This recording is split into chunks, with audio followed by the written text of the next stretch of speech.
सुहागरात पर पति घबराया हुआ था। ऐसा किया था जो उसने शादी के पहले नहीं बताया। यूँ तो फोन पर पहले बात किया करते थे, लेकिन शाट खुलते ही जो देखा, मेरी तो पैरों तले से जमीन ही निकल गई। मेरा नाम तानिया है, घर की बड़ी बेटी। मैं और मेरा छोटा भाई, बस हम दोनों ही है। मम्मी डैडी मेरे बहुत अच्छे हैं, मुझे बहुत सपोर्ट किया, जितना चाहा मुझे पढ़ाया। मैंने बीएड किया है। हमेशा से मुझे टीचर ही बनना था। मुझे बच्चे अच्छे लगते हैं। परिवार और अपने सपनों के बीच मुझे कभी प्यार में गिरने का समय ही नहीं मिला। मैं शुरू से ही अरेंज मैरिज चाहती थी। मम्मी पापा जो भी मेरे लिए लड़का देखेंगे वो अच्छा ही होगा, मुझे पता है। वो मेरी हाथ जरूर पूछेंगे। अब मम्मी पापा ने मेरी शादी की तैयारियां तेज कर दी है। एक लड़का इस रविवार मुझे देखने आने वाला है। लड़की की तस्वीर उसके पहले आ गई है। पापा पहले लड़के की खोज खबर अच्छे से निकलवा लेते हैं, फिर ही मुझे किसी की तस्वीर दिखाते हैं। अब आज रविवार भी आ गया। मुझे लगा शायद वो भी रिजेक्ट हो गया होगा, इसलिए अभी तक मुझे लड़का दिखाया नहीं गया। मैं सोकर उठी तो मम्मी मेरे कमरे में आई। बोली, बेटा लड़के वाले आने वाले हैं, तू तैयार हो जा। बहुत ही शॉर्ट नोटिस में मुझे तैयार होने को बोला। लड़के वाले आ गए। मैं अभी भी किचन में हूँ, नाश्ते और चाय की प्लेट जमा रही हूँ। बाहर से मुझे बात करने की आवाज़ें सुनाई दे रही है। कुछ ही मिनटों के बाद मम्मी की आवाज़ आई। मैं बाहर ट्रे लेकर गई। ट्रे रख कर मैंने सबसे पहले उसके मम्मी और पापा को नमस्ते किया। फिर मैंने उसकी तरफ देखा। सच बोलूं तो लड़का बहुत स्मार्ट था। सिंपल शर्ट और जीन्स में आया था।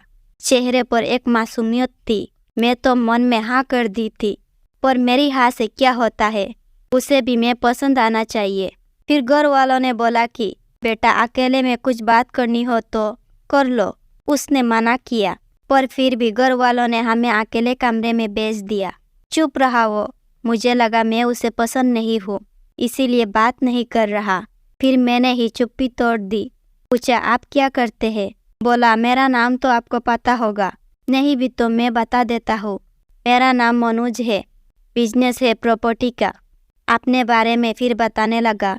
कुछ देर हमारी बात हुई। फिर बाहर से मम्मी की आवाज़ आ गई।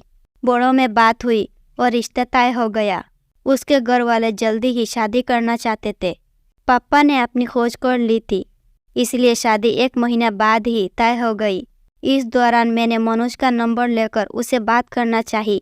मुझे लगा कि वो थोड़े शर्मीले हैं, इसलिए मैंने ही पहल की। करीब 1 महीने हम में बहुत बात हुई और प्यार वाली फीलिंग क्या होती है ये मुझे पता चल गया। फिर हमारी शादी का दिन आ गया और मैं अंदर ही अंदर बहुत खुश थी। मम्मी पापा को छोड़ जाने का गम तो था, लेकिन मुझे लगा कि मुझे सही जीवन साथी मिल गया है।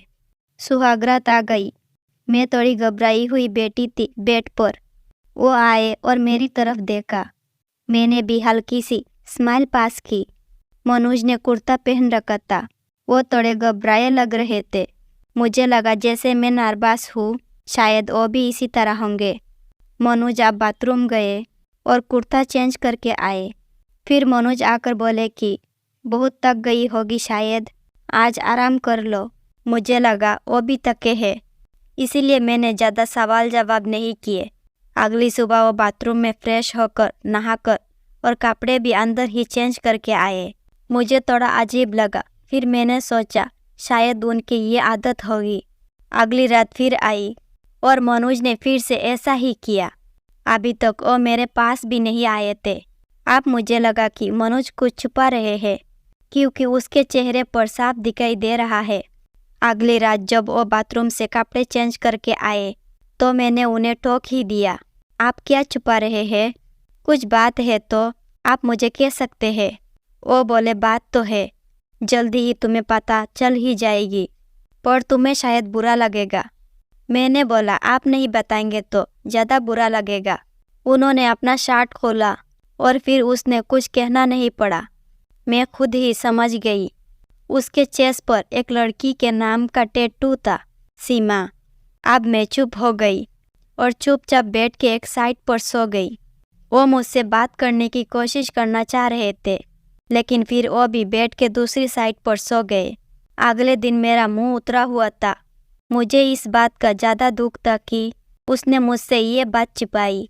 हाँ, हमें कम समय मिला, लेकिन फिर भी इतना समय था कि वो मुझे बता सकते थे। अगली रात वो फिर कमरे में आए। उसके आने के पहले ही मैं बेड के साइड पर सो चुकी थी। उन्होंने मुझे मेरी बाहों पर हाथ लगाया और बोला, तुम चाहो तो हम बात कर सकते हैं। मैंने बोला, आप क्या बताओगे?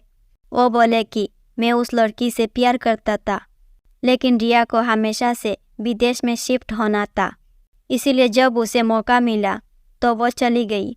मैंने पूछा, वो तुम्हें छोड़कर किसी और के साथ चली गई? वो बोले, हाँ, मैं चाहता तो ये टैटू को साफ करवा लेता, लेकिन मैंने सोचा पहले तुम्हें बताऊंगा। तुम्हारी बातों से मुझे लगा था कि तुम समझोगी। फिर वो चुप हो गए। मैंने बोला, तुम मुझे शादी के पहले भी बता सकते थे। अगर मैं बताता तो क्या तुम शादी नहीं करती? और अगर आप भी तुम जाना चाहो तो जा सकती हो। मैं वही करूँगा जो तुम्हें अच्छा लगे। उस रात मेरा गुस्सा पता नहीं कहाँ चला गया, लेकिन थोड़ा डर भी था, कहीं फिर से झूठ तो नहीं बोल रहे। मासूम शक्ल बनाकर मैंने कुछ जवाब नहीं दिया। लगभग 3 महीने तक हमारी बात नहीं हुई। मैं भी अपने पापा की तरह उनकी परीक्षा ले रही थी। फिर एक रात मैंने उससे पूछा, उस लड़की से ज़्यादा प्यार करोगे मुझे?